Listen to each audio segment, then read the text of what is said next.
जय हिंद। आज हम आप लोगों को लेकर आए हैं क्लास 12th की साइंस का मॉडल पेपर, जो क्या है प्रतिदर्श 2024 और 25 का है। देखिए यह कितने घंटे का होता है, तो समय होता है 3 घंटे 15 मिनट, और ये होते कितने नंबर के हैं, 70 नंबर, जिसमें से आपको 2 खंडों में कर यह आता है, खंड अ और खंड ब। देखिए खंड अ में क्या होंगे, आपको पूरे 20 नंबर का क्या मिलेगा, बहुविकल्पीय प्रश्न मिलेंगे, जो आपको लिखित नहीं रहते हैं। एक इस पर करना रहता है तो OMR शीट पर, यानी OMR शीट पर आपको नीले या काले बाल पॉइंट पेन से क्या करना रहता है, सही गोला भरना रहता है। गोला भरने से पहले याद कर लीजिएगा कि जो गोला भर रहे हैं क्या वो सही है कि नहीं है, क्योंकि एक बार गोला भरने के बाद देखिए कि वो सही है कि नहीं है, क्योंकि एक बार अगर गोला भर देंगे तो फिर इसको ना इरेज कर सकते हैं ना डबल पेन चला सकते हैं, यानी 2 गोला आप भरने की कोशिश करेंगे तब भी वो क्या हो जाएगा, गलत हो जाएगा। तो सावधानी पूर्वक ये जो 20 नंबर है इसको एकदम करिएगा, क्योंकि एक एक नंबर का है और ठोस नंबर है, क्योंकि मिलेगा तो 1 नंबर और जाएगा तो सीधे 1 नंबर। अगर 20 में से अगर 20 सही हो गए तो समझिए आपका परसेंटेज और आगे बढ़ता जाएगा, यानी 70 में 70 लाने में आपको कोई दिक्कत नहीं होगी। लेकिन मेन होता है वही बहुविकल्पीय होती है। तो आइए देखते हैं इसका बहुविकल्पीय प्रश्न कौन कौन से हैं, और इसको OMR शीट पर हम भरकर भी दिखा देंगे कैसे भरना है। तो आइए देखते हैं पहला नंबर। देखिए इसी तरह आएंगे प्रश्न रहेंगे कि खंड अ बहुविकल्पीय प्रश्न और उपखंड रहेगा पहला। इसमें 3 खंड हो जाते हैं उपखंड में बहुविकल्पीय, तो ये बटे हैं। तो क्या है पहला प्रश्न कि 2 पृष्ठों से घिरा हुआ, देखिए 2 पृष्ठों से घिरा हुआ कोई पारदर्शी माध्यम जिसका एक या दोनों पृष्ठ गोलीय है कहलाता है। देखिए 2 पृष्ठों से घिरा हुआ है कोई पारदर्शी माध्यम जिसका एक या दोनों पृष्ठ कैसा होगा, गोलीय होगा, तो वो कौन सा देखिए है वो कहलाता है। तो देखिए 4 ऑप्शन है, गोलीय दर्पण हो सकता है, या फिर त्रिज्या हो सकती है, या गोलीय लेंस होता है, या फिर समतल दर्पण। तो देखिए त्रिज्या तो होगी नहीं, समतल दर्पण भी नहीं हो, क्योंकि क्या है दोनों पृष्ठों से घिरा हुआ कोई पारदर्शी माध्यम जिसका एक या दोनों पृष्ठ कैसा होना चाहिए, तो गोलीय होना चाहिए। तो दर्पण भी नहीं है, तो क्या होगा, गोलीय लेंस होगा, यानी ऑप्शन सी वाला क्या होगा, सही होगा। तो इसको OMR शीट पर कैसे भरेंगे, तो यहाँ पर दिया है OMR शीट, और यहाँ पर पहले का कौन सा सही है, तो सी। तो ये सी वाले को क्या कर देंगे, गोला भर दिए, और यहाँ पर भरने के बाद सीधे आ जाइएगा। फिर नीचे यहाँ पर 20 वो ऑप्शन दिए रहते हैं, यहाँ पर भी जो आपका ऑप्शन सही है उसका क्या कर देंगे, यहाँ पर नाम लिख देंगे। जैसे इसका सी वाला सही था तो यहाँ पर क्या लिख देंगे, सी। अब आते हैं दूसरा नंबर। देखिए दंत विशेषज्ञ मरीजों के दांतों का बड़ा प्रतिबिंब देखने के लिए किस दर्पण का उपयोग करते हैं। दंत मरीज हैं तो इसके जो बड़ा प्रतिबिंब देखने के लिए तो दांत के जो दंत विशेषज्ञ होते हैं वे अवतल दर्पण का उपयोग करते हैं। अर्थात कौन सा सही है, तो ऑप्शन ए वाला सही है, यानी दूसरे का कौन सा भरेंगे, तो ए। यहाँ पर देखिए भरते जा रहे हैं, आप लोग ध्यान देते रहिएगा, अपने कॉपी पर आप लोग लगाते रहिएगा। तो इसका यानी अवतल दर्पण होगा। इसके बाद तीसरा कह रहा है कि किसी उत्तल लेंस के सामने 2f और अनंत के बीच कोई बिंब यानी वस्तु रखा है, इसका प्रतिबिंब बनेगा। देखिए उत्तल लेंस है तो उत्तल लेंस के लिए 2f और अनंत के बीच कोई प्रतिबिंब बन रहा है, तो इसका प्रतिबिंब कैसा बनेगा। तो देखिए कैसा बनेगा, तो वास्तविक उल्टा और छोटा बनेगा, या फिर वास्तविक उल्टा और बड़ा बनेगा, आभासी उल्टा और बड़ा बनेगा, या आभासी सीधा। तो देखिए इसका जो है ना 2f और अनंत के बीच है ना, तो वास्तविक उल्टा और कैसा बनेगा, बड़ा बनेगा, यानी ऑप्शन कौन सा सही है, तो सी वाला क्या है, अरे ऑप्शन सी बी वाला सही है। तो यहाँ पर क्या करेंगे, ऑप्शन बी पर गोला भर देंगे। तो ये, और इसको भरने के बाद देखिए यहाँ पर भी नीचे दूसरे का कौन सा सही है, तो ए, तो यहाँ पर ए, और तीसरे का बी सही है, तो यहाँ पर क्या भर देंगे, बी। ये भरते जाएंगे साथ में, नहीं तो ये छूट जाएगा ना, ये वाला छूटा तो समझिए मार्किंग में आपका दिक्कत हो जाएंगे, हो नहीं पाता है। तो आइए अब अगला प्रश्न को देखते हैं।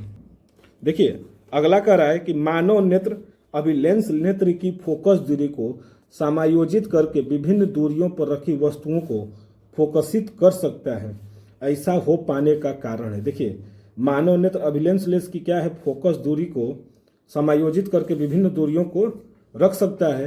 तो इस क्राइटेरिया को कहते क्या हैं, जरा दृष्टि दो ये, या निकट, या दृष्टि, या फिर समंजन। इन देखिए तो इनमें से कौन सा ऑप्शन सही होगा उसको देखा जाए तो देखिए समंजन क्षमता कहते हैं, जो मानव नेत्र होते हैं उसका भी नेत्र लेंस की जो फोकस दूरी होती है समायोजित कर लेती है, क्योंकि ये तो दोष हो जाते हैं, ये तीनों दोष हैं नेत्र के, लेकिन ये क्या कर रहा है कि विभिन्न दूरियों पर रखी वस्तुओं को क्या कर सकता है, फोकसित कर सकता है। तो ये कौन करता है, तो समंजन क्षमता करता है, यानी ऑप्शन चौथे का बी सही है। तो ऑप्शन बी वाला क्या करेंगे, यहाँ पर गोला लगाएंगे और यहाँ पर भी क्या कर देंगे, बी लिख देंगे। इसके बाद आते हैं अगला प्रश्न पर, क्या दिया है कि कॉलम ए में दी गई राशियों का सुमेलन कॉलम बी में दिए गए एसआई मात्रकों से कर दिया गया है। देखिए जैसे यहाँ पर चारों ऑप्शन हैं, इसके चारों और इसके भी चारों। तो देखिए विद्युत विभवांतर दिया है, तो विद्युत विभवांतर का क्या होता है, वोल्ट होता है, याद कर लीजिएगा।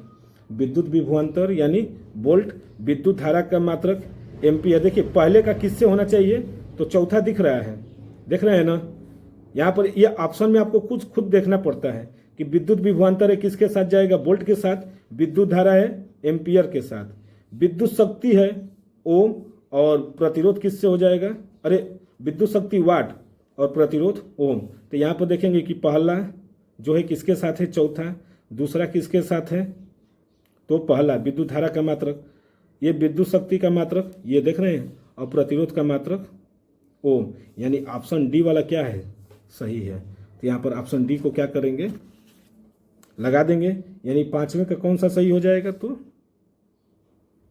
डी वाला क्या हो गया, सही हो गया। यहाँ पर भी क्या लिख देंगे, डी। इसके बाद है ये दो चालक तार जिनके पदार्थ लंबाई तथा व्यास समान है। देखिए लंबाई और व्यास समान है, किसी विद्युत परिपथ में पहले श्रेणी में और फिर पार्श्व श्रेणी में संयोजित किए गए हैं। श्रेणी क्रम तथा पार्श्व क्रम संयोजन में उत्पन्न ऊष्माओं का अनुपात कितना होगा। तो देखिए इसका भी ऑप्शन जो होगा कितना हो जाता है, तो एक संबंधे दो का, यानी कौन सा हो जाएगा, ऑप्शन छठवां सही है। ये ऑप्शन 6 सही हो गए, यानी यहाँ पर भी क्या कर देंगे, ये भर देंगे।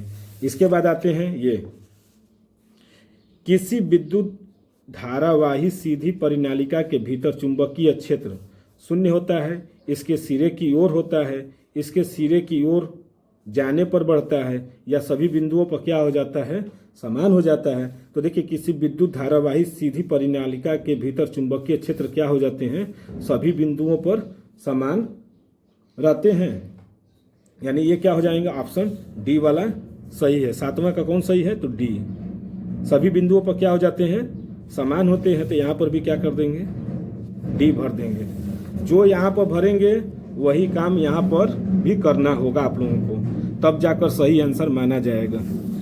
इसके बाद आठवां कह रहा है कि देखिए थोड़ा सा चित्र को ध्यान से देखिएगा कि बेंजीन का संरचनात्मक सूत्र है। तो देखिए है तो होगा नहीं, एकदम कंफर्म है, नहीं होगा। इसमें भी देखिए ये इसमें तो ये भी नहीं होगा, ये इसके बाद कौन सा होगा, देखिए ये भी नहीं होगा। होगा कौन, देखिए बेंजीन का, यहाँ पर डबल बॉन्ड, यहाँ पर डबल बॉन्ड, यहाँ पर, और कार्बन की संख्या 6, हाइड्रोजन की भी संख्या 6, और इनके बॉन्ड भी क्या हैं, बराबर हैं। तो ऑप्शन सी वाला क्या है, सही है। देख लीजिएगा एक बार फिर से कि आप लोग, हाँ, तो ऑप्शन सी वाला क्या है, सही है। तो आठवें का कौन सा सही है, तो यहाँ पर सी, और ऊपर भी क्या करेंगे, सी में गोला भर देंगे। देखिए ऐसे ही गोला भरिएगा आप लोग। इसके बाद आते हैं नौवां पर। देखिए नौवां कर रहा है कि निम्नलिखित में से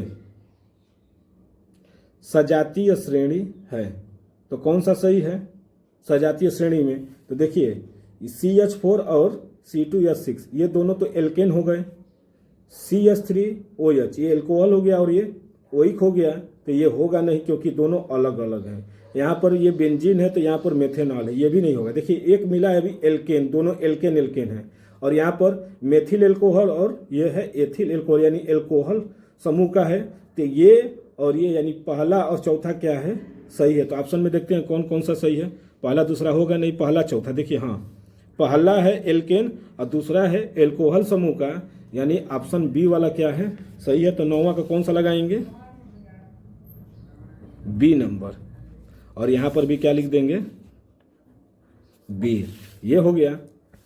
इसके बाद 10वां नंबर, पृथ्वी की भू प्रॉपर्टी में प्राकृतिक रूप से पाए जाने वाले तत्वों या यौगिकों को क्या कहते हैं। तो देखिए पृथ्वी की भू प्रॉपर्टी में प्राकृतिक रूप से पाए जाने वाले तत्वों और यौगिकों को खनिज कहते हैं। तो खनिज है यहाँ पर, यानी ऑप्शन सी वाला सही है। तो 10वें का कौन सा सही हो जाएगा बच्चा, सी। और यहाँ पर भी क्या भरेंगे, सी। ये 10 हो गए। आइए अब 11 पर देखते हैं। दांतों का क्षय कब प्रारंभ हो जाता है।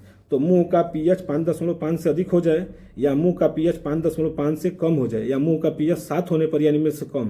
तो देखिए मुंह का जो पीएच है ना 5.5 से कम होने लगता है, तो दांतों का क्या होने लगता है, क्षय होने लगता है, यानी 11वें का बी सही है। तो यहाँ पर बी वाला क्या करेंगे, गोला भर देंगे और नीचे भी क्या लिख देंगे, बी। इसके बाद है थोड़ा सा ये देखिएगा कि अभिकथन जिंक सल्फ्यूरिक अम्ल के साथ अभिक्रिया कर, जिंक सल्फ्यूरिक अम्ल के साथ अभिक्रिया कर जिंक सल्फेट तथा हाइड्रोजन बनाता है। यह एक विस्थापन अभिक्रिया है, या जिंक ऑक्सीजन से क्रिया करके जिंक ऑक्साइड बनाता है। तो यहाँ पर देखिए बच्चा, ध्यान देने वाली बात है कि 2 कथन दिए हैं, दोनों में से क्या सही है क्या नहीं है। कि दोनों अभिकथन यानी दोनों कथन, तर्क 1 और तर्क 2 सही है, तथा तर्क 2 अभिकथन का सही स्पष्टीकरण, यही है, ये भी है। क्योंकि ये सब क्या है, देखिए ये सब नहीं होंगे, पहला वाला ही सही दिख गया तो क्यों हम दूसरे पर जाएं। तो ऑप्शन ए वाला क्या है, सही है। बंद है बच्चा। देखिए 12वें का कौन सा हो जाएगा सही, ए नंबर। तो ए नंबर को गोला लगा दिए और यहाँ पर भी क्या करेंगे, ए नंबर लिख देंगे। तो इस तरह से आपका ऑप्शन सही हो जाएंगे। देखिए इसी तरह ये कह रहा है कि निम्नलिखित रासायनिक समीकरण को पूरा कीजिए। तो देखिए NaOH और इधर क्या है CH3Na और इधर क्या हो गया H2O। तो देखिए इधर एक H है, इधर कितना है H। तो इसमें देखना है कि कौन सही है। तो देखिए इन चारों में से देखना है बच्चा। तो ये तो अपना उत्पाद दे दिया, ये अभिकारक है। तो अभिकारक में तो ये हैं, तो CH3OH ये होगा नहीं। ये देखिए CH3 यहाँ पर है, COO मिल गए और ये Na इधर आ गए और बचा क्या H2O। तो एक हाइड्रोजन और एक हाइड्रोजन, 2 और एक ऑक्सीजन। तो यानी ये वाला क्या हो जाएगा, सही है। तो ऑप्शन बी वाला सही है। तो 13 का नंबर कौन लगाएंगे, बी नंबर लगा दिए और इधर भी क्या कर देंगे, बी नंबर लिख देंगे। अब आइए देखते हैं 14 नंबर।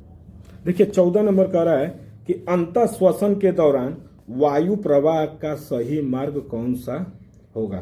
तो देखिए कह रहा है नासा द्वार, कंठ, ग्रसनी, श्वास नली, फेफड़ा, ये तो होगा नहीं।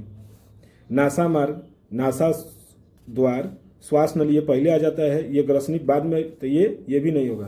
कंठ हुआ, नासा द्वार पहले होगा, कंठ बाद में आता है, तो ये भी नहीं होगा। कौन सा होगा, नासा द्वार होगा पहले, फिर ग्रसनी, कंठ, श्वास नली, इसके बाद कुपिकाएं।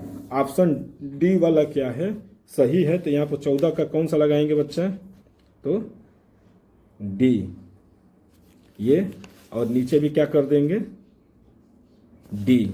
अब आते हैं 15वां प्रश्न पर। देखिए निम्नलिखित कथन तथा कारण को पढ़कर दिए गए विकल्प में से सही विकल्प का चयन कीजिए।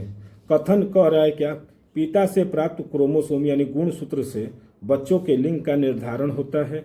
मानव पुरुष में एक यक्ष और एक गुणसूत्र होता है। तो देखिए 4 ऑप्शन इसमें भी दिए हैं। कथन और कारण दोनों सत्य हैं, और कथन कारण कथन की सही व्याख्या करता है। कथन और कारण दोनों सत्य हैं, परंतु कारण कथन के ये होगा नहीं। कथन सत्य और कारण असत्य, ये भी गलत है। यानी ये दोनों में से 50-50 हो गया, लेकिन ये क्या है, दोनों सत्य हैं कि पिता से प्राप्त गुणसूत्र से बच्चों को क्या होता है, लिंग गुणसूत्र का निर्धारण होता है, और पुरुष में क्या होते हैं, यक्ष और, यानी दोनों सही हैं। और कारण क्या है, वन का क्या कर रहा है, सही कथन दे रहा है। तो 15वें का कौन सा सही हो जाएगा, तो ए नंबर।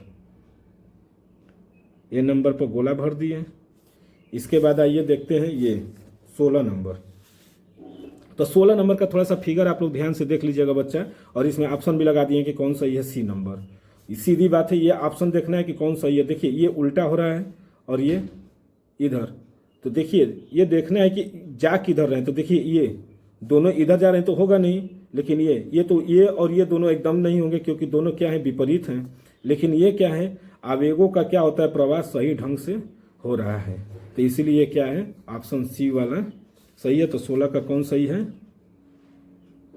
सी। और यहाँ पर भी क्या बढ़ देंगे, 15 का यहाँ पर लिखना भूल गए थे। देखिए इसी तरह आप लोग भी भूल जाएंगे तो दिक्कत हो जाएगी। ए और 16 का क्या है, सी। तो 16 का क्या लिखेंगे, सी। इसके बाद आता है ये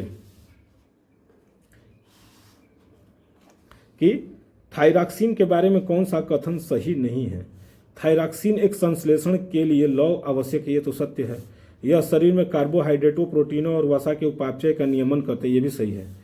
थायरॉक्सिन के संश्लेषण के लिए थायराइड ग्रंथि को आयोडीन की आवश्यकता होती है, या थायरॉक्सिन को थायराइड हार्मोन भी कहते हैं। तो देखिए क्या चीज की आवश्यकता होती है, तो देखिए इसमें से जो ऑप्शन सही है वो है सी नंबर। इसलिए यहां पर ऑप्शन सी में क्या करेंगे, गोला भर देंगे। और 17 का यहां पर भी क्या लिख देंगे, सी। इसके बाद आते हैं 18 नंबर।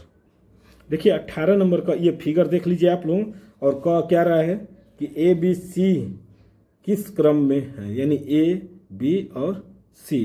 तो देखिए ए जो है क्या है, बीज पत्र है, बी क्या है, मूलांकुर है, और सी जो है, देखिए ए जो है बीज पत्र है, बी जो है प्रांकुर है, और सी क्या है, इसके मूलांकुर। यानी ऑप्शन ए वाला क्या है, सही है। तो ऑप्शन ए पर क्या करेंगे, सीधे लगा देंगे, क्योंकि यहाँ से ही पता चल रहा है कि ए जो है बीज पत्र हो गया, बी जो है इसका प्रांकुर हो गया, और ये इसका मूल अंकुर हो गया। तो ये ऑप्शन ए वाला क्या है, सही है। तो ऑप्शन ए पर क्या करेंगे, 18वें का लगा देंगे, और यहाँ पर भी क्या लिख देंगे, ए।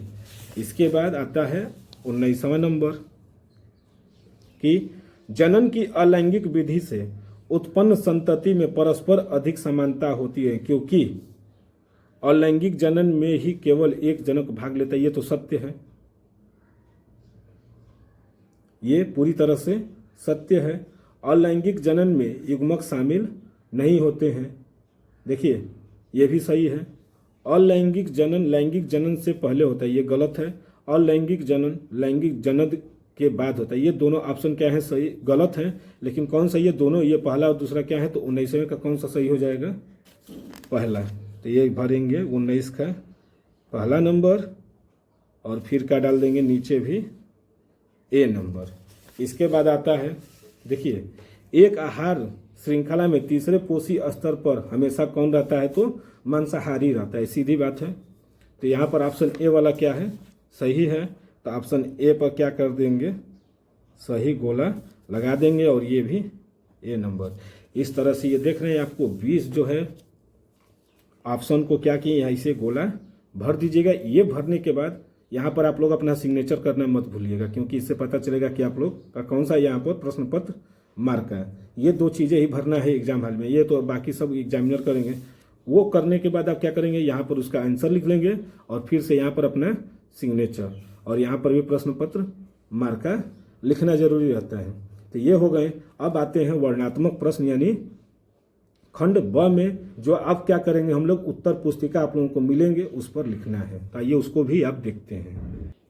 देखिए खंड ब यानी खंड ब वर्णात्मक प्रश्न, और उपखंड 1 रहता है, जिसमें पहला रहता है फिजिक्स। तो ये सब जितने दिखेंगे सब फिजिक्स के पहले किए जाएंगे। तो देखिए पहला है प्रश्न नंबर 1 का, पहला, दृष्टि दोष किसे कहते हैं और यह कितने प्रकार का होता है। देखिए बच्चा, 4 नंबर के हैं, 2 नंबर और 2 नंबर, तो ध्यान पूर्वक इसको लिखिएगा। तो आइए देखते हैं कैसे लिखा जाता है।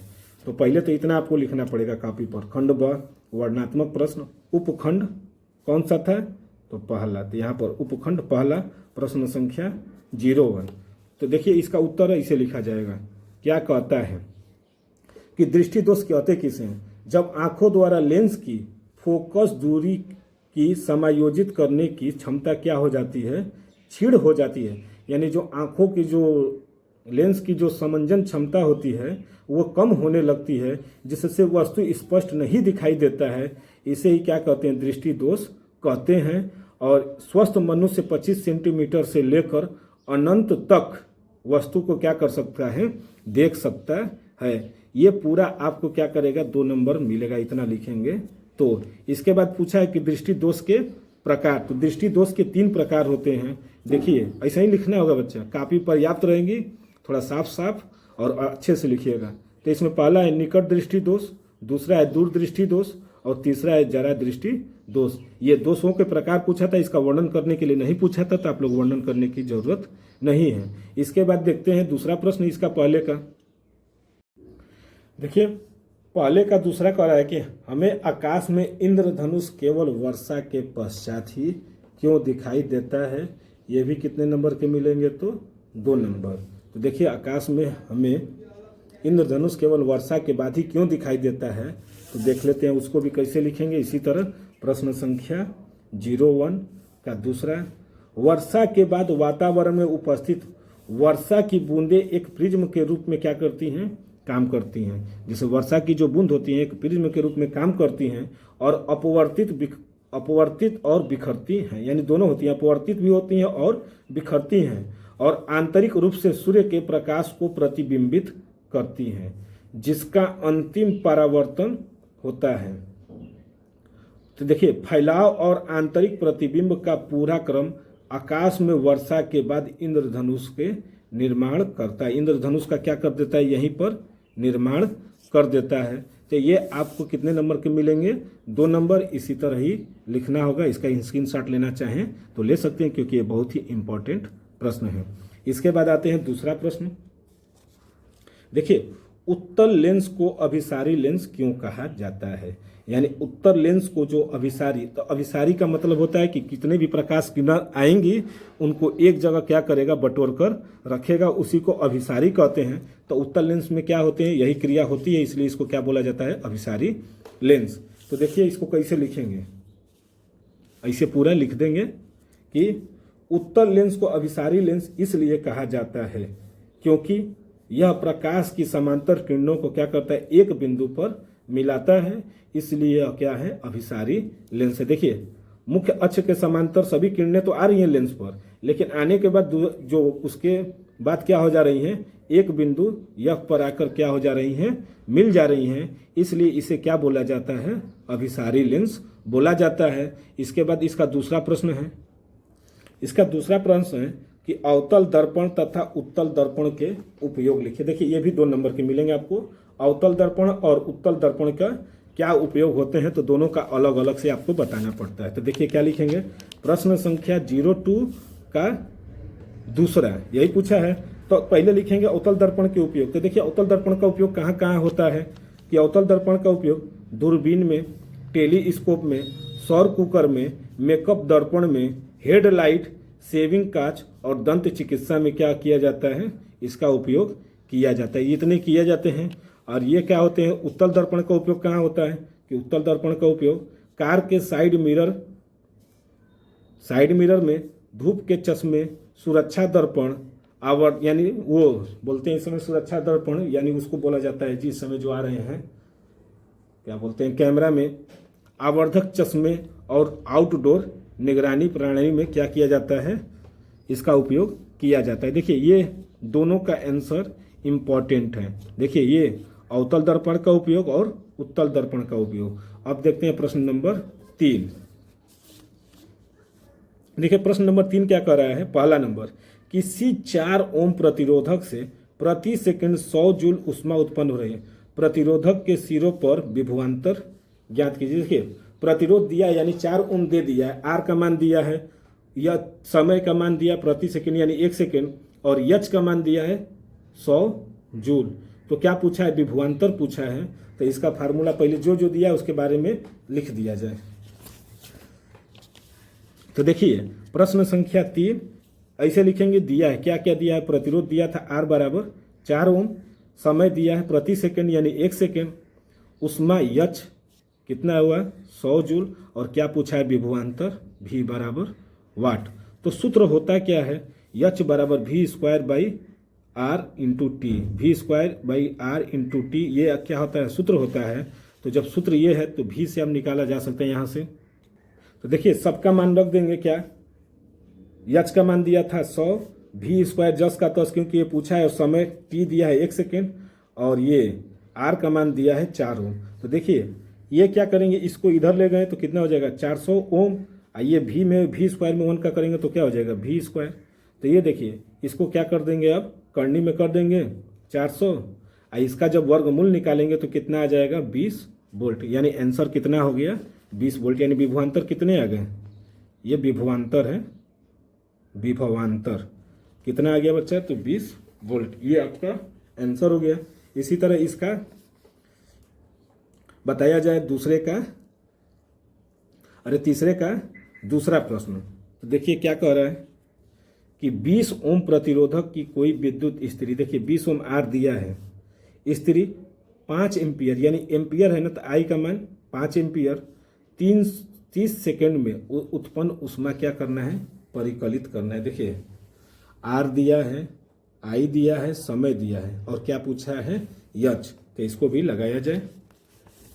देखिए इसी तरह इसको भी लगाया जाएगा। पहले जो जो दिया है क्या कि प्रतिरोध आर बराबर 20 ओम, विद्युत धारा आई बराबर 5 एम्पियर, समय टी बराबर 30 सेकेंड, और उत्पन्न उष्मा यच बराबर क्या है वाट। तो हम जानते हैं कि यच बराबर क्या होता है आई स्क्वायर आर टी। तो सबका मान रख देंगे, आई का मान 5 का स्क्वायर यानी 25, आर का मान 20, और समय टी का मान 30। इन सबको जब गुणा करेंगे तो कितना आ जाएगा 15,000 जूल। इसको 15,000 जूल को क्या करेंगे किलो जूल में कन्वर्ट कर देंगे, तो हो जाएगा क्या उत्पन्न उष्मा यच बराबर 15 किलो जूल। ये भी आपका आंसर सही है। अगर नहीं ये जानते हैं तो, या फिर इसको जानते हैं अच्छी तरह से, तो 15 किलो जूल लिख सकते हैं। इस तरह से इसका भी हो गया। तो अब आते हैं प्रश्न संख्या 4 पर। देखिए प्रश्न संख्या क्या कह रहा है 4, दो चुंबकीय क्षेत्र रेखाओं एक दूसरे को प्रतिच्छेद क्यों नहीं करती हैं। यानी दो चुंबकीय क्षेत्र रेखाएं एक दूसरे को प्रतिच्छेद इसलिए नहीं करती क्योंकि अगर वो प्रतिच्छेद कर देंगी तो उनकी दिशाएं क्या हो जाएंगी, दो जगहों में भिन्न यानी अलग अलग हो जाएंगी उनकी दिशा, इसलिए वो क्या करती हैं प्रतिच्छेद नहीं करती हैं। लिखा कैसे जाएगा, चुंबकीय क्षेत्र रेखाएं एक दूसरे को प्रतिच्छेद नहीं करती हैं क्योंकि ऐसा होने पर चुंबकीय क्षेत्र की दो दिशाएं होंगी जो क्या है संभव नहीं, यानी दो दिशाओं में हो जाएंगे तो ये क्या हो जाएगा असंभव हो जाएगा, इसीलिए क्या है असंभव है। अब आइए अगला प्रश्न को देखते हैं। देखिए अगला कह रहा है कि चुंबकीय क्षेत्र रेखाओं के क्या लिखना है, गुणों को लिखिए। तो देखिए चुंबकीय क्षेत्र रेखाओं के गुणों को लिख देते हैं यहाँ पर, ऐसे ही लिखेंगे प्रश्न संख्या 4 का दूसरे का आंसर। देखिए ऐसे ही लिखेंगे चुंबकीय क्षेत्र रेखाओं के गुण। तो ये देखिए इसके 2-3 क्या करेंगे, इसके गुण लिख देंगे। ये हमेशा बंद लूप बनाती है यानी बंद रहती हैं, इनके लूप क्या होंगे बंद रहेंगे, ये कभी भी एक दूसरे को नहीं काटेंगी। अगर काट देंगी तो क्या हो जाएंगी, इनकी दिशाएं भी क्या हो जाएंगी दो दिशा में बट जाएंगी, जो कि क्या है असंभव है। और सी नंबर है चुंबकीय क्षेत्र रेखाओं की लंबाई समान होती है, यानी चुंबकीय क्षेत्र की जो लंबाई होती है वो क्या हो जाती है, उनका क्षेत्र बटा है, यानी चारों तरफ से जो जाएंगे उनके क्षेत्र जो होंगे वो क्या होंगे एक समान होते हैं। और चौथे का तीसरा क्या दिया है, देखिए कि किसी चुंबकीय क्षेत्र में स्थित विद्युत धारावाही चालक पर आरोपित बल कब अधिकतम होगा। तो देखिए कब अधिकतम होता है, तो देखते हैं इसको भी। तो ऐसे ही लिखेंगे प्रश्न नंबर 4 का तीसरा कि उत्तर, जब किसी धारावाही चालक को चुंबकीय क्षेत्र में रखा जाता है तो उस पर कार्यरत बल के लिए व्यंजक क्या होता है, एफ बराबर BIL sin थीटा, यही होते हैं। तो बी का जहाँ पर बी क्या है, चुंबकीय क्षेत्र है, और आई क्या है, विद्युत धारा, और यल जो है उसकी लंबाई होती है, और थीटा इनके बीच बने कोण होते हैं। देखिए यहाँ पर लिखे भी हैं कि यल जो है चालक की लंबाई, और थीटा जो है धारावाही चालक एवं चुंबकीय क्षेत्र की दिशा के बीच का कोण है। अतः एफ का मान जब थीटा होगा, थीटा बराबर 90 अंश होगा, तो बल क्या हो जाएंगे, अधिकतम हो जाएंगे। क्यों हो जाएंगे, तो देखिए बल एफ बराबर क्या होता है, आई बी यल साइन थीटा। तो थीटा का मान जो ही यहाँ पर 90 रखेंगे तो साइन 90 का मान 1 हो जाता है, यानी क्या हो जाएगा, आई बी यल इंटू 1, यानी यही क्या होंगे, सबसे अधिक प्राप्त होते हैं। अब देखते हैं उपखंड तीसरा है, लेकिन उससे पहले आप लोग एक चीज़ देख लेते हैं। देखिए इसका अथवा वाला भी आप लोग एक तरह से अपने कॉपी पर नोट कर लीजिएगा, क्योंकि नोट्स आप लोगों के पास होगा। हमारे पास समय कम है क्योंकि वीडियो ज़्यादा लंबा चला जाएगा। तो देखिए फ्यूज तार, इसका जो है देखिए इसी का जो अथवा वाला है, फ्यूज तार विद्युत साधित्रों का बचाव किस प्रकार करता है, ये या फिर ये धारावाही परिनालिका के उपयोग द्वारा किन अवस्थाओं में अस्थायी चुंबक प्राप्त किया जाता है। परिपथ आरेख खींचकर उत्तर की क्या करना है, पुष्टि करना है। देखिए दोनों में से कोई या तो ये करना है या तो ये, तो हम ये वाला कर आप लोगों को दिखा दिए हैं। अब चलते हैं उपखंड दूसरे में। देखिए उपखंड दूसरा कह रहा है कि निम्नलिखित अभिक्रिया के लिए संतुलित समीकरण लिखिए। तो देखिए ये पूछा है निम्नलिखित समीकरण के लिए संतुलित समीकरण लिखना है, सिर्फ समीकरण लिखना है, क्योंकि एक एक नंबर का है और कितने नंबर के हैं, तो 4 यहाँ पर भी 4 है, वो भी 4 है, तो सिर्फ समीकरण लिखकर छोड़ दीजिएगा। क्या दिया है कि तनु सल्फ्यूरिक अम्ल यानी H2SO4 दानेदार जिंक के साथ अभिक्रिया करता है तो क्या होता है, और ये दिया है तनु हाइड्रोक्लोरिक अम्ल मैग्नीशियम पट्टी के साथ अभिक्रिया करता है, तो इसका भी संतुलित समीकरण। तो देखिए जिंक का हम करवाए हैं किसके साथ, H2SO4 के साथ। तो जिंक जो है H2SO4 से कर लिया, अरे ये SO4 तो क्या बन जाएंगे, ZnSO4 और H2। देखिए अब संतुलित है कि नहीं ये आपको देखना है। जिंक इधर 1 है तो इधर भी क्या है, 1 है। हाइड्रोजन इधर 2 है तो ये भी 2, और SO4 यानी सल्फेट आयन भी क्या है, इधर 1 है तो इधर भी 1 है। तो क्या है, जिंक जो है सल्फ्यूरिक अम्ल से अभिक्रिया करके जिंक सल्फेट और क्या बना लिया, हाइड्रोजन। और उसी तरह मैग्नीशियम जो कह रहा है कि मैग्नीशियम और हाइड्रोक्लोरिक अम्ल मिलकर, तो ये देखिए मैग्नीशियम और यहाँ पर 2 लगा दिए हैं, 2 क्यों, क्योंकि इसको संतुलित करना था। तो इसके बाद क्या बन जाएंगे, MgCl2 और H2। इस तरह से ये देखिए संतुलित है, क्योंकि इधर भी हाइड्रोजन 2 है तो इधर हाइड्रोजन 2, क्लोरीन 2 तो इधर भी 2, और मैग्नीशियम 1 है तो 1, ये हो गया। इसके बाद इसका तीसरा नंबर देखते हैं।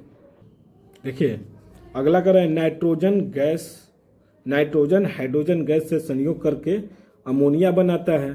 तो नाइट्रोजन और हाइड्रोजन को जब संयोग करेंगे तो क्या बन जाएंगे, अमोनिया। तो इसका भी ऐसा ही कि N2+3H2 बराबर 2NH3। देखिए संतुलित करने के लिए क्या किए हैं, यहाँ पर 3 लिख दिए हैं और यहाँ पर 2, तब जाकर ये क्या हो जाएंगे, संतुलित। जैसे हाइड्रोजन कितने हो गए, 3 दूना के 6, तो यहाँ पर भी 3 दूना के 6। नाइट्रोजन 2 है तो यहाँ पर भी 2 है, तो ये नाइट्रोजन हाइड्रोजन मिलकर क्या बना लिए, अमोनिया। और लास्ट वाला कह रहा है क्या कि हाइड्रोजन सल्फाइड गैस का वायु में दहन होने पर जल एवं सल्फर डाइऑक्साइड बनता है। तो देखिए यही है कि हाइड्रोजन सल्फाइड है और ऑक्सीजन, तो हाइड्रोजन सल्फाइड क्या किया जाएगा, SO2 इससे क्रिया कर लिया और साथ में क्या बन गए, H2O। तो देखिए अभी संतुलित नहीं है, इसको पहले क्या करना पड़ेगा, संतुलित करना पड़ेगा। तो देखिए बच्चा यहाँ पर क्या लिख देंगे, 2, यहाँ पर जो ही 2 लिखेंगे तो देखिए, और यहाँ पर क्या लिख देखते हैं, 3।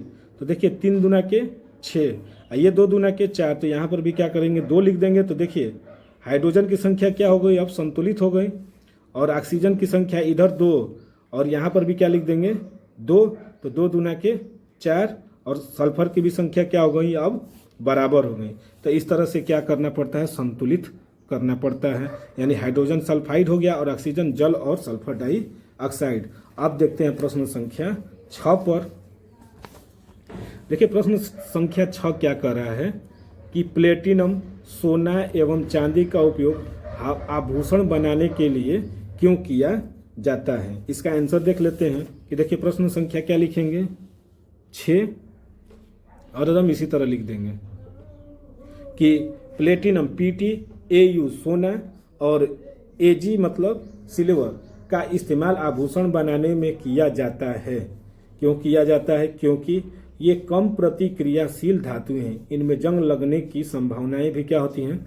कम होती हैं और ये अपनी चमक बरकरार रखती हैं। इसके इस्तेमाल होने के कुछ और भी कारण हैं, उसको भी देख लेते हैं। देखिए, ये धातुएं कम प्रतिक्रियाशील होती हैं और इनका संक्षारण नहीं होता है, यानी किसी से क्रिया ही नहीं करेंगी। तो जब क्रिया जल्दी करती नहीं है तो ये क्या होंगी? क्षय होने का कोई डर नहीं रहता है। ये धातुएं लंबे समय तक वायु, जल, अम्लीय या क्षारीय विलयन से प्रभावित नहीं होती हैं और इनकी चमक क्या होती है?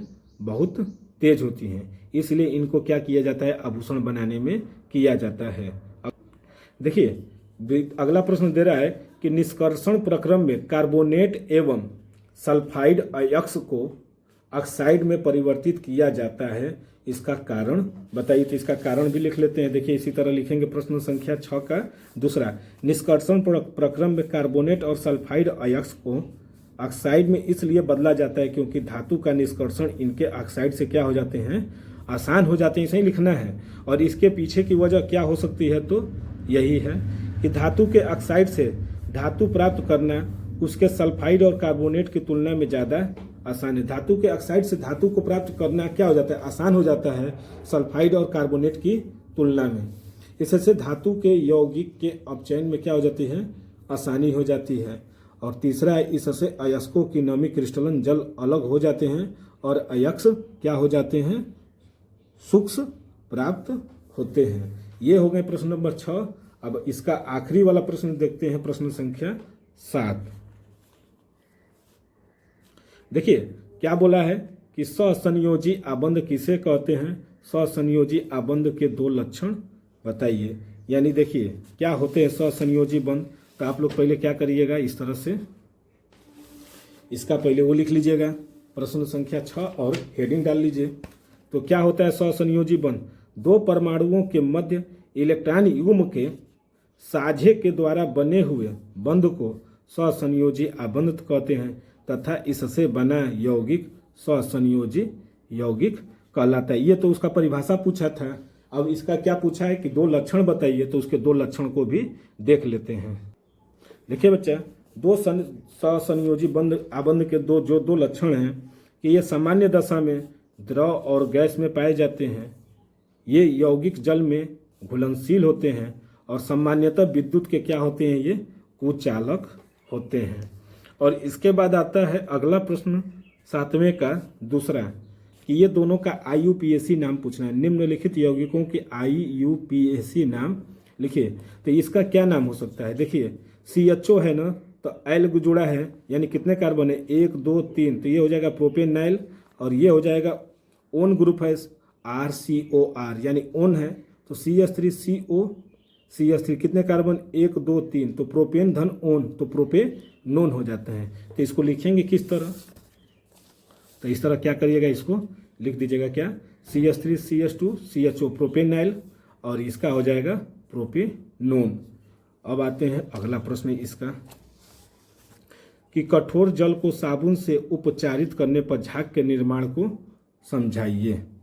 तो देखिए क्या होता है, कठोर जल में कैल्शियम तथा मैग्नीशियम लवण उपस्थित होते हैं। साबुन को जब कठोर जल में घोला जाता है तब अविलेय लवण बनाते हैं और झाग क्या करते हैं? उत्पन्न नहीं करते हैं। तो ये इसका कारण था। अब आते हैं उपखंड तीसरे पर, जो कि बायोलॉजी से है।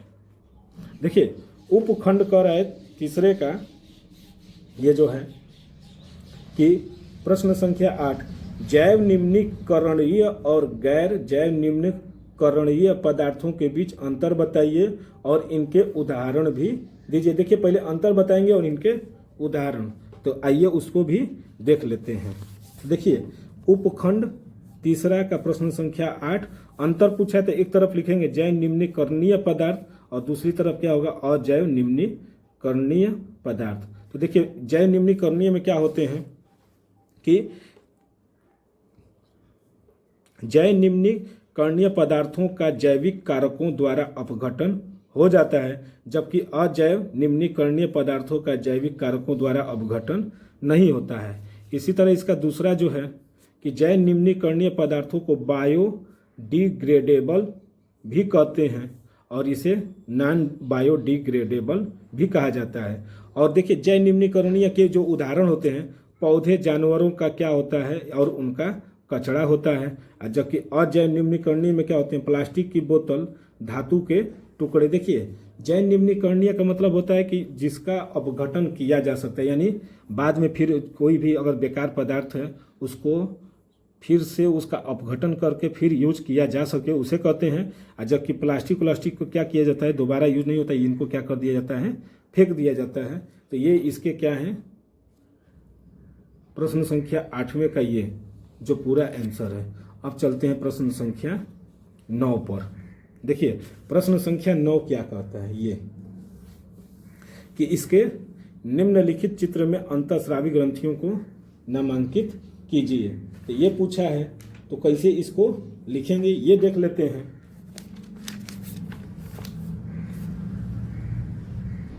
तो देखिए प्रश्न संख्या में जो ए नंबर है वो क्या है, देखिए यहाँ पर ये ए नंबर जो है पीनियल ग्रंथि है। ए नंबर क्या है, पीनियल ग्रंथि।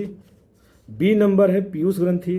तीसरा है थाइमस ग्रंथि और ये जो है थायराइड ग्रंथि। और चौथा जो डी नंबर है वो क्या है, वो थाइमस ग्रंथि। तो यही चारों का क्या लिखना था, नाम लिखना था, जिसको हम क्या किए इस तरह से लिख दिए। यानी ए नंबर है पीनियल ग्रंथि, बी नंबर पीयूष ग्रंथि या पिट्यूटरी ग्रंथि, सी नंबर क्या है थायराइड ग्रंथि या फिर अवटु, और डी नंबर जो है थाइमस ग्रंथि है। अब आइए अगला प्रश्न को देखते हैं।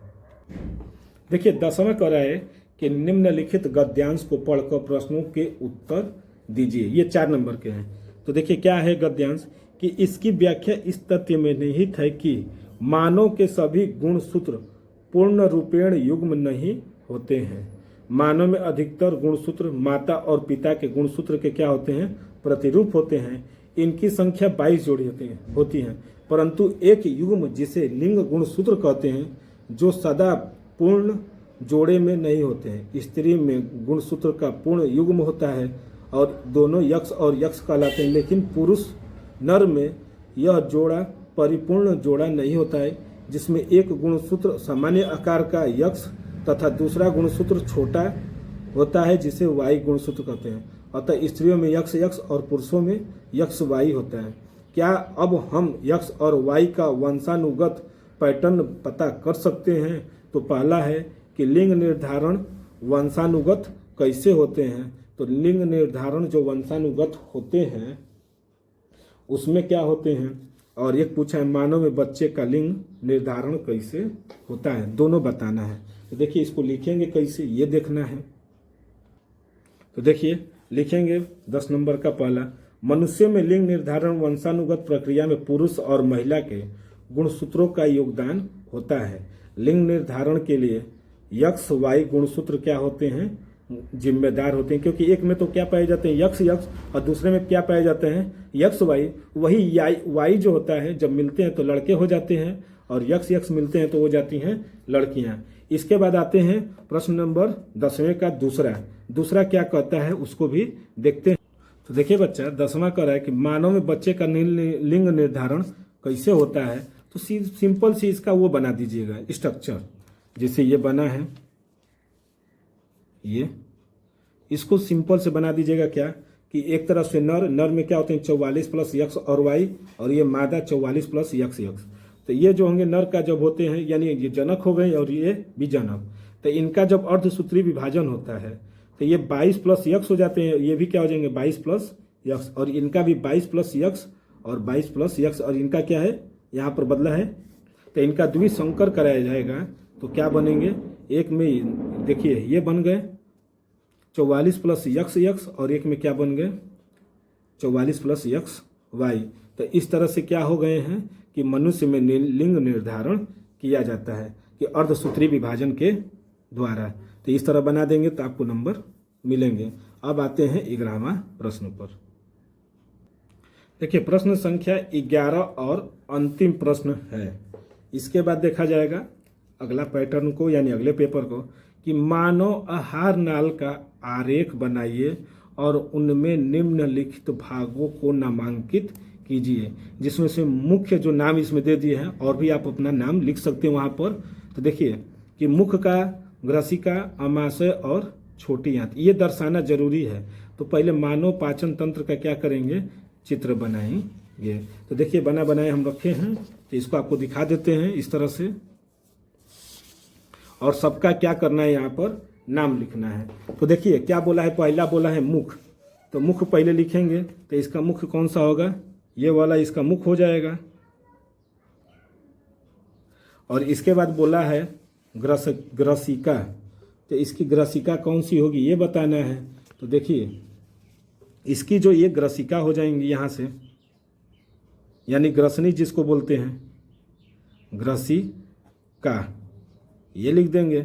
इसके बाद पूछा था अमाशय, तो इसका देखिए ये क्या है, इसका अमाशय ये हो गया।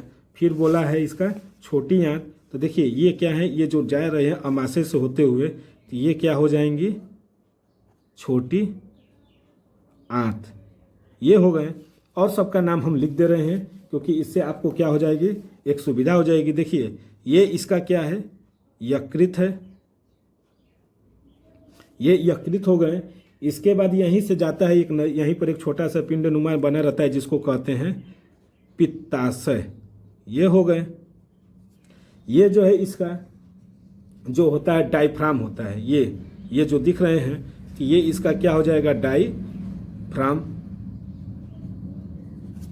और इसके बाद इधर आते हैं तो देखिए ये जो होता है, ये जो निकले हैं पत्ती नुमा, इसको कहते हैं अग्नाशय, ये हो गए।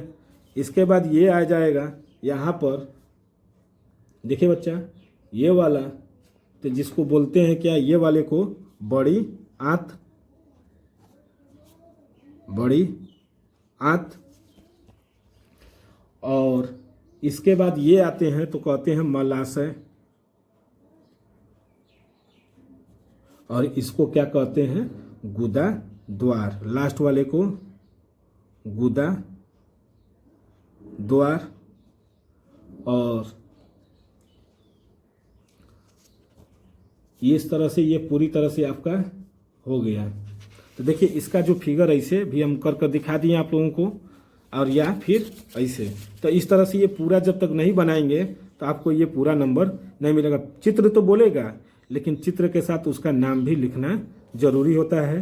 तो ये आप लोग बनाकर और उसको लिख लीजिएगा इस तरह से। ये पूरा ये पाचन तंत्र का क्या है, नामांकित चित्र है। तो ये हो गए। और इसी में देखिए अथवा करके आया है कि स्त्री केसर का स्वच्छ एवं नामांकित आरेख बनाइए तथा उसमें पराग नलिका की वृद्धि और बीजांड में प्रवेश द्वार करते हुए दिखाइए। तो आप लोग इसका भी एक फिगर ऐसे बनाया है, तो हम क्या किए हैं, दिखा दे रहे हैं। देखिए ये है स्त्री का क्या है, पूरी तरह से इसकी संरचना है। जो सबसे ऊपर जो होता है, जब आते हैं परागकण न, तो सबसे ऊपर वाले भाग को क्या करते हैं, वर्तिकाग्र। इसके बाद बीच वाले को पराग नली या फिर ये वर्तिका। इसके बाद जो नीचे आता है वो होता है अंडाशय। और इसके बाद जो आते हैं इसमें क्या होते हैं, मादा युग्मक होते हैं। ये क्या है, इसके बीजांड द्वार हैं जो क्या करते हैं, प्रवेश करते हैं। ये इसका क्या था, फिगर था स्त्री केसर का। इस तरह से ये पेपर पूरी तरह से क्या हो गया है, सॉल्व हो गया। देखिए बच्चा, और भी हम क्या करेंगे, मॉडल पेपर को जो इम्पोर्टेंट जो एग्जाम आने वाले हैं उसका हम मॉडल पेपर आप लोगों को लेकर आते रहेंगे अगले वीडियो में। तब तक के लिए धन्यवाद।